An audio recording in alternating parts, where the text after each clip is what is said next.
So I was traveling last month and honestly it took me a little while to get back on track after coming home. And these past few weeks I have mostly been working on the interior of the bakery shop. It all went well until almost by the end of the shoot, I realized I made a pretty big mistake. I will show you what went wrong in a moment, but for now, let's get into the progress. Starting with the doormat by the entrance, there's a brief moment in the film where you can see it when one of Kiki's customers walks in. It's just a few seconds, but enough to get an idea of what it looks like. I had some linen that matched the color pretty well, so I drafted the design on paper first. And once I was happy with it, I transferred it onto the linen and started painting it with acrylic paint. Honestly, I wish I could recreate it with needle and thread, but I don't know how to, because that's something I really want to learn someday in the future. For now, painting is what I know, and practically speaking, I didn't leave much room for the carpet thickness since the door needs to open over it, so keeping it thin was the right call. Next is the ceiling. Well, if you pay attention, you can actually spot some flower patterns up there, which of course I had to recreate it.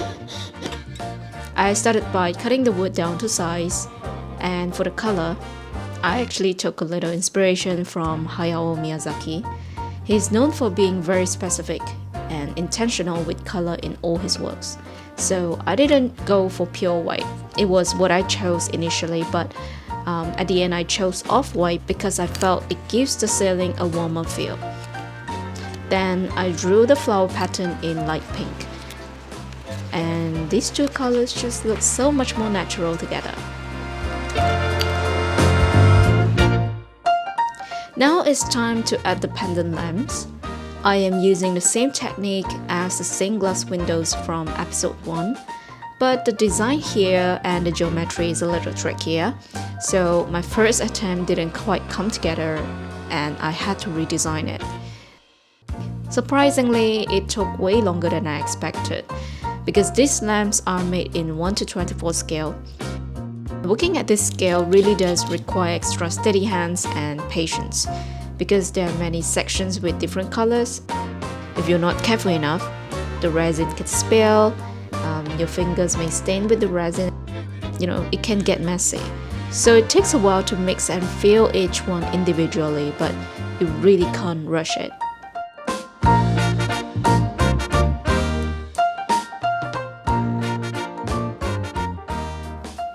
I am making 3 lamps in total for the shop area. I wire up the LED lights and hide all the cables above the ceiling. The room above the bakery is never actually shown in the movie, so I decided to turn it into Osono and her husband's bedroom. I think it kind of makes sense, right? Because they must be living somewhere in the house. But that's for a later episode though. For now, it's mainly just where all the wiring lives. Now that the ceiling is all done, I am moving on to the curtain and curtain rails by the window. The curtain rail is made from brass rod, so it gives enough strength to hold the curtain I'm making next. I added a small ball knob on each end using a jewelry bead that I had left over from a previous project, although the hole was slightly too large, but I can use a hot glue gun to keep it in place. Okay, so the next thing I made, I honestly have no idea where it is, but it appears in the film right by the window. I'll put the reference up on screen so you can see what I mean. From what I can tell, it looks like a bunch of flat sheets with a hole in the middle. I made this entirely by visual with no idea what I was making. So if anyone knows, please let me know in the comment. Then the curtain itself is hand painted on fabric. You might notice I really love painting on fabric myself. Instead of using pattern fabric, I prefer starting with a blank piece, like a canvas. It just gives me the freedom to paint whatever I want. The tricky part is getting the fabric folds to look realistic. Thicker fabric just ends up looking bulky and stiff. I always go for the thinnest fabric I can find, but it really depends on what scale you're working on, because this is made in 1:24 scale, so the thinner the better.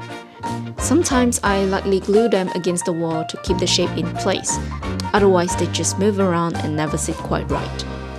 But once the curtain is in, the window just feels so different.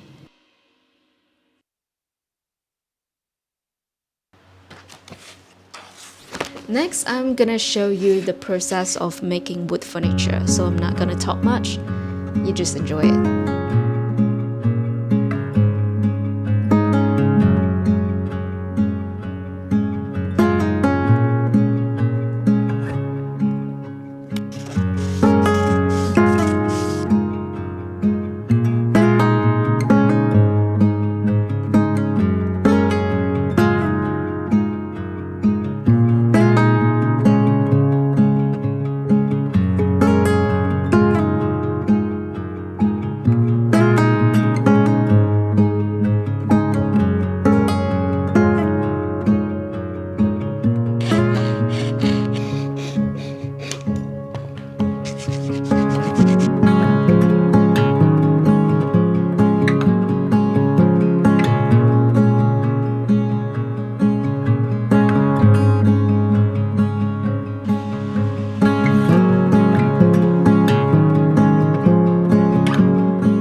So here's where things went wrong.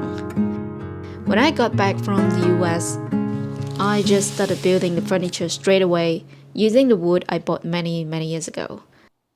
I didn't think twice and just went straight into cutting and building everything. When I started staining, I quickly realized, oh my god, this is not what I want. The wood grain looks way too rough to me, and it kind of ruined the whole look I was going for. And the thing is, this is such a basic thing to check. If you are working with wood you haven't used in a while, especially in miniature, remember, do a stain test first. Just a small piece, to see how the grain looks before you commit to build everything out of it. Don't be like me, please. I should have known this, but I just forgot. And I tried to salvage it with some finishing work, but it just wasn't coming together. So I made the decision to remake most of it, especially the ones right at the front of the shop. The most visible ones.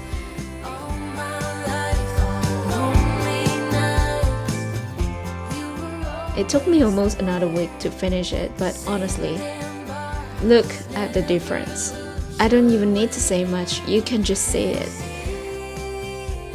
Well, I was a little frustrated because it meant throwing away days of work, but I'm glad I show it because I think it's a good reminder for all of us.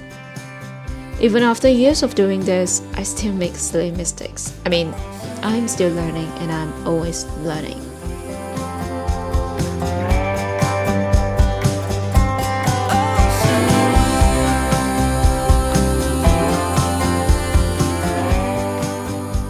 Anyway, despite the setback, I'm really happy with how everything came together this episode. The carpet, the ceiling, the curtains, the furniture, and my favorite are the lamps. The interior is starting to feel like a real cozy space now. Next episode, I'll be putting in the pastry. And if you would like to learn how to make miniature pastry yourself, I genuinely cannot wait to show you. So stay tuned and I will see you in the next one. Take care.